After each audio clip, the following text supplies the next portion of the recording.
आपको तो दिन दहाड़े नींद आ रही है, लेकिन जो बात सुनकर मैं आई हूं उससे तो मेरी रातों की नींद भी हराम हो जाएगी। अब क्या हो गया गायत्री? कुछ होने से पहले आप अपनी वसीयत बनवा लीजिए और उसमें लिखिए कि हमारे बाद हमारी सारी जायदाद और पूंजी सेतु और उसके बच्चे को मिलेगी। और दूसरी बात, अमित को अपने लिए दूसरी जगह देख लेनी चाहिए।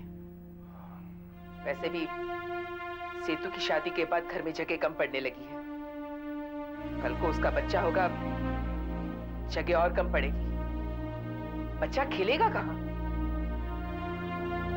अमित चाहे तो आता जाता रहे। गायत्री, मैं आज तक तुम्हारी हर बेसिर पैर की बात को बर्दाश्त कर रहा, और आज तुम ये अलगाव की बात ले आई। मुझे तो वो केकई की कहानी याद आ रही है। राजा दशरथ से वरदान लेकर बच्चों को जंगल में भटकने के लिए भेज दिया, घर की सुख शांति छीन ली। उसका परिणाम क्या हुआ जानती हो ना? आप मुझे गलत समझ रहे हैं। मैं हमेशा दूरदर्शी होकर इस घर के भलाई के बारे में सोचती हूँ, और जो काम कल होना है वो आज क्यों नहीं? आपसी संबंध और बिगड़ जाए उससे तो अच्छा है कि हम अलग हो जाएं। गायत्री, मैं एक बात जानता हूँ, अगर हम अच्छे हैं हमारे साथ दुनिया अच्छी है। अरे हम तो खुशनसीब कि हमारे राम लक्ष्मण जैसे 2 बेटे हैं, सीता उर्मिला जैसी 2 बहुएं हैं। सुनो, अगर हम इन लोगों के साथ भी अच्छी तरह नहीं रह सके ना, तो दोष उनका नहीं, खोट हम लोगों में है। आपको तो मैं ही बुरी लगती, मेरी हर बात आपको झूठी लगती है, लेकिन जब आपकी आंखें खुलेंगी आप बहुत पछताएंगे। तुम कहना क्या चाहती हो गायत्री? मैं सिर्फ ये कहना चाहती हूँ कि आपको तो इस घर में मेरे सिवा सब सर्वगुण संपन्न दिखते हैं, लेकिन ये आपकी नजरों का सबसे बड़ा धोखा है। आपकी पीठ के पीछे क्या जाल बुने जा रहे हैं आप सोच भी नहीं सकते। क्या जाल बुने जा रहे हैं? आप मुझे तो कैकेयी समझते हैं, लेकिन आप जिसे सीता समझ रहे हैं वो कैकेयी से भी ज्यादा दुष्ट काम करने जा रहे हैं। वो इस घर की मालकिन होकर हमें ही घर से बाहर निकालना चाहती है। मैं ये हरगिज नहीं मान सकता कि सुमन इस किस्म की कोई बात कर सकती है। मैं अपने कानों से सुमन और उसकी माँ को इस बारे में बात करते हुए सुनकर आई हूँ। गायत्री, कानों सुनी बात झूठी हो सकती है, लेकिन मुझे पूरा विश्वास है सुमन इस किस्म की ओछी बात कभी नहीं कर सकती। अच्छा, आपको इतना विश्वास है ना उस पर? तो ठीक है, अब चलिए मेरे साथ, मैं दिखाती हूँ आपको। चलिए। अच्छा, कल मैं फोन नहीं कर पाऊंगी, मैं किटी पे जाना है। Kitty kitty kitty. मामा, वो कौशल्या आंटी कैसी है? अरे मोटी सी, वो तो हमेशा ही मेरा दिमाग खाती है। ये ब्लाउज कहाँ से सिलवाया और ये कुर्ता कहाँ से लिया? अच्छा, उन्हें फाइनली क्या किटी लगी? अब तो आपको यकीन आ गया। इससे पहले कि ये लोग अपनी चाल चलनी शुरू करें, आप सबके हिस्से बांट दीजिए, ताकि सब अपने अपने घर में सुख शांति से जी सकें। आप लोग बातें कीजिए, मैं मुंह हाथ धो के आता हूँ। अमित, हम तुमसे एक बात करना चाहते थे बेटा। हाँ बोलिए। बहुत जरूरी सी बात है, तुम कहो तो फिर कभी कर लेंगे। अरे नहीं नहीं बाबूजी, अभी बोलिए बोलिए। ये पिछले 1-2 दिन में सुमन ने तुमसे कुछ कहा? किस सिलसिले में बाबूजी? यही कि वो यहाँ नाखुश है और यहाँ से जाना चाहती है। जाना चाहती है? पर कहाँ बाबूजी? कहीं अलग, नए घर में। नए घर में? बाबूजी आप क्या कह रहे हैं, मेरी तो कुछ समझ में नहीं आ रहा है। मुझे मालूम था सुमन के मन में ऐसी कोई बात नहीं है। गायत्री, तुम बेकार में शक कर रही थी। इसमें शक की क्या बात है? आप चाहे तो सुमन को बुलाकर पूछ लीजिए। पर माँ, आखिर माजरा क्या है? देखो बेटा, सुमन और उसकी माँ ये नहीं चाहते कि तुम यहाँ पर रहो, क्योंकि मैं सुमन को बहुत सताती हूँ। और तो और वो तो ये चाहते हैं कि इस घर से, तुम्हारे बाबूजी की जायदाद से तुम्हारा हिस्सा तुम्हें अभी मिल जाए। इसलिए मैंने और तुम्हारे बाबूजी ने फैसला किया है कि जो तुम्हारा हिस्सा बनता है वो तुम्हें अभी दे दे, ताकि तुम अपना अलग बंदोबस्त कर सको। हमारी तो ऐसी कोई इच्छा नहीं है, बल्कि 1-2 बार जब ये ख्याल मेरे मन में आया था तो सुमन ने ही मुझे रोका था। और माँ, बंटवारे की बात तो मैं सोच भी नहीं सकता। लेकिन वो तो सोच रही है ना। अब जैसे उसके लक्षण पहले से हैं, एक ना एक दिन तो ये नौबत आनी ही थी। माँ, आप बिला वजह सुमन पर इल्जाम लगा रही हैं। वो तो सब कुछ सहकर भी यही रहना चाहती है आपके साथ। लेकिन क्या जरूरत है सहन करने की? इससे तो अच्छा है कि अपने नए घर में सुख शांति से जीवन बसर करें। आपकी बातों से तो यही लग रहा है माँ कि आप ही नहीं चाहती कि हम लोग यहाँ रहें। देखो भाई, जब कोई विवाद है ही नहीं तो तुम खामखा क्यों राई को पहाड़ बना रही हो? ये खत्म करो इन्हें। ऐसी बातें कहने भर से खत्म नहीं हो जाती। पता नहीं उसके मन में क्या क्या षड्यंत्र रच रहे हैं। इस मामले को यहीं निपटाना चाहिए। गायत्री, तुम हमेशा उससे नाखुश रही। अब तुमने नया बहाना ढूंढ लिया उसे घर से अलग करने का। आपने तो खुद ने देखा था शेफाली किस तरह छुपकर उसके कमरे से बाहर निकली थी। घंटों तक माँ बेटी कमरे में बंद रहे, बातें करते रहे। कोई मामूली बात तो नहीं हो सकती ना। और मैंने अपने कानों से ये बातें सुनी है, फिर आप मुझे झूठा क्यों कह रहे हैं? और बेटा, अगर तुम्हें भी मेरी बात पर विश्वास नहीं है तो तुम सुमन को बुलाकर पूछ लो, लेकिन वो हिम्मत तो तुम्हें है नहीं। सुमन, सुमन, नीचे आओ।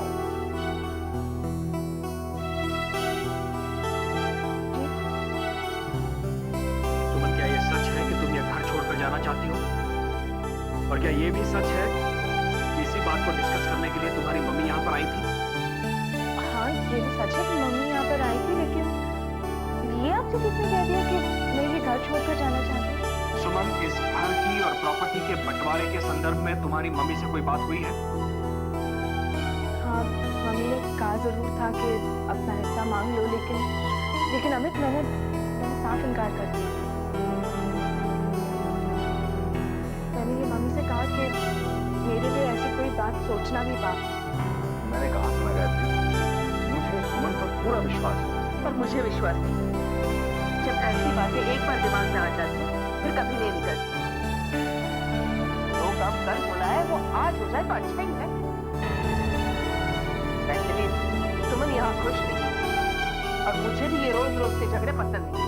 नहीं माँ जी, मैं खुश हूँ और मैं आपसे वादा करती हूँ कि मैं आपसे कभी कोई झगड़े वाली बात नहीं करूँगी। लेकिन भगवान के लिए प्लीज इस बने बनाए परिवार को बिखरने मत दीजिए। ये तो मत ही कहना। लेकिन जब बार बार तुम्हारे कान भरे जाए, दिन प्रतिदिन मेरी ओर से मन खट्टा होता जाएगा, तब गुस्से में आकर एक न एक दिन तुम ऐसा कदम उठाओगी। शायद उस वक्त हम इस बात के लिए तैयार ना हो। इससे तो बेहतर है कि हम अभी अलग अलग हो जाएं। ये आप कैसी बातें कर रहे हैं माँ जी? आप माँ होकर अपने बेटे को घर से बाहर निकालने की बात कर रही हैं। आप अपने हाथों से इस घर के टुकड़े करना चाहती हैं। आप माँ है कि ना? ये कोई तरीका है माँ जी से बात करने का? माँ जी बड़ी है हमसे, वो जैसे चाहे हमसे बात कर सकती है, लेकिन तुम नहीं कर सकती, समझी? जाओ अपने कमरे में चली जाओ, ताकि माँ जी आपको इस घर से निकालने में कामयाब हो जाए। आज तक मुझे लगता था कि माँ जी बदल जाएगी, कभी ना कभी तो आपका दर्द समझेगी, लेकिन नहीं, अब ऐसे लग रहा है कि माँ जी कभी नहीं बदलेगी। वो आज तक इस घर में मनमानी करती आई है और आगे भी करती ही रहेगी। अंजना, मैंने तुमसे कहा ना चुप रहो। तुम प्लीज बाबू जी का तो लिहाज करो। तुम्हारे अमित भैया खड़े हैं यहाँ, इन दोनों के सामने तुम्हारा इस तरह बात करना तुम्हें शोभा नहीं देता। माफ कीजिएगा बाबूजी, अमित भैया आप, मैं किसी का अपमान नहीं करना चाहती, माँ जी आपका भी, मगर आप जो सुमन दीदी के साथ व्यवहार कर रही है वो मैं बर्दाश्त नहीं कर सकती। अब अगर आपने सुमन दीदी को बाहर निकालने की कोशिश की, आप बात ही, तो मैं भी निकल जाऊँ, समझ लीजिए आप।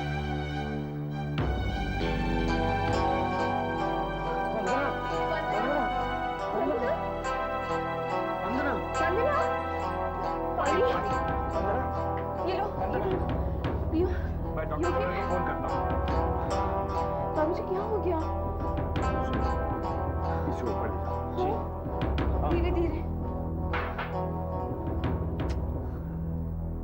गायत्री, तुम्हारे कलेजे में ठंडक पड़ गई। तुम्हारे इस किस्म के व्यवहार से बच्ची बेहोश हो। अगर उसे कुछ हो गया तो मैं जिंदगी भर तुम्हारा मुंह नहीं देखूंगा।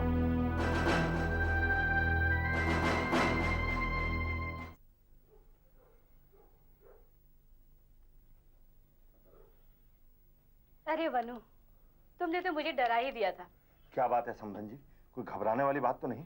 अरे नहीं माथुर साहब, बल्कि मुझे तो लगता है कि आप दादा बनने वाले हैं और मैं नानी। अरे इसी बात पे समधन जी आप ये चॉकलेट खाइए। मैं ये खुशखबरी माँ जी को सुना के आती हूँ। माँ जी,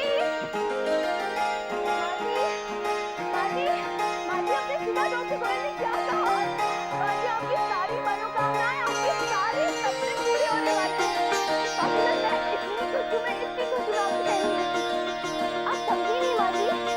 माँ जी, इस खानदान का वारिस आने वाला है। आप दादी बनने वाली है। अरे वाह, तो उम्मीद से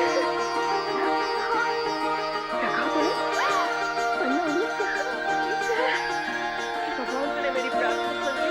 भगवान ने हम सबकी प्रार्थना सुन ली माँ जी, हम सबकी प्रार्थना सुन ली। अब तो आप खुश हैं ना? बहुत खुश, इतनी खुश। मैं तुझे भी माफ कर सकती हूँ बहुत।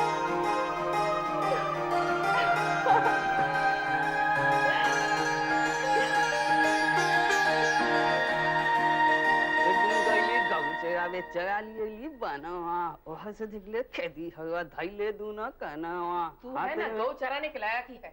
ये फ्लावर वास के ऊपर धूल वैसी की वैसी है। पोछा नहीं इसे? अगर पोछा तो था मालकिन। पोछा था तो फिर धूल कैसे जम गई? हमको क्या मालूम धूल कैसे जमती है, लेकिन इतना मालूम है कि दही कैसे जमता है। पहले दूध थोड़ा गुनगुना करते हैं, फिर उसमें जामन डालते हैं। मुझे पता है कि दही कैसे जमता है, तुझे बताने की जरूरत नहीं है। कामकाज तो ठीक से करता नहीं है, बस बातें करता रहता है। अब देख, ये शोकेस में से सारी चीजें बाहर निकाल, अच्छी तरह पोंछ, फिर वापस रख देना। इतना काम करते तब वो काम से पिंडे नहीं छूटता हमारा। क्या मतलब? माँ, क्या काम कर रही है, मैं मदद करूं? मालकिन कुछ नहीं कर रही हैं, काम तो हम कर रहे हैं। मालकिन तो खाली खड़े खड़े हुक्म चलाती हैं। मदद करनी है तो हमारी कीजिए ना। भोला, तुम चुपचाप अपना काम करो ना, मुझे अपनी माँ से बात करने दो। अच्छा, आज माँ से बात करने का बहुत मूड हो रहा है। माँ, क्या मुझे अपनी माँ से बात करने के लिए भी मूड बनाना पड़ेगा? अच्छा, तो फिर पिछले कुछ दिनों से इतनी उखड़ी उखड़ी क्यों थी? ठीक से बात भी नहीं कर रही थी? कुछ भी नहीं माँ। मुझसे नाराज थी? नहीं माँ, मैं आपसे कैसे नाराज हो सकती हूँ? कोई बच्चा अपनी माँ से कभी नाराज हो सकता है क्या? मैं स्वीटी पाई हूँ, मैं क्यूटी पाई माँ। आज तो बड़ा मस्का लग रहा है माँ को, बात क्या है? मस्का नहीं माँ, ये हकीकत है। जितना आप मुझे समझती हैं, जितना आप मुझे चाहती हैं, उतना कोई कर सकता है? कोई भी नहीं कर सकता। देख बेटा, मैं तेरी माँ हूँ, तेरी रग रग से वाकिफ हूँ। अब सच बता, क्या चाहिए? कुछ नहीं माँ। कुछ भी नहीं? वो आप इतना कह रही हैं तो मुझे परमिशन चाहिए थी। परमिशन? किस लिए? वो माँ, आज शाम को ना अपने फ्रेंड से मिलने जाना। जाओ। फ्रेंड से या निखिल से? देख बेटा, अमित की नाराजगी गलत नहीं है। तूने गलत काम किया था। मैं मानती हूँ कि किसी से दोस्ती रखने में कोई बुराई नहीं, लेकिन घर वालों से झूठ बोलकर धोखे में रखना जरूर बुरा है, और यही गलती तुमने की थी।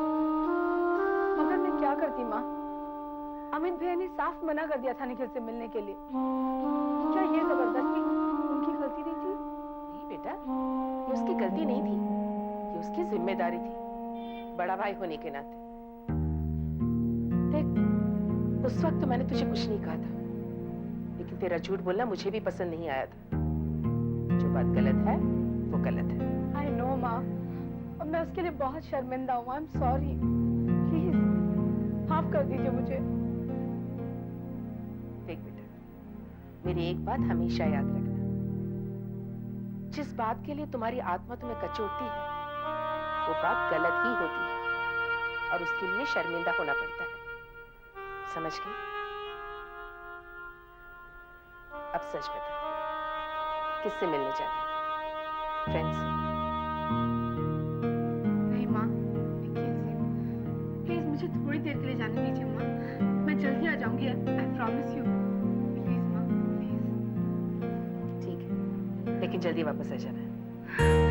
थैंक यू सो मच माँ, I love you. Thank you माँ।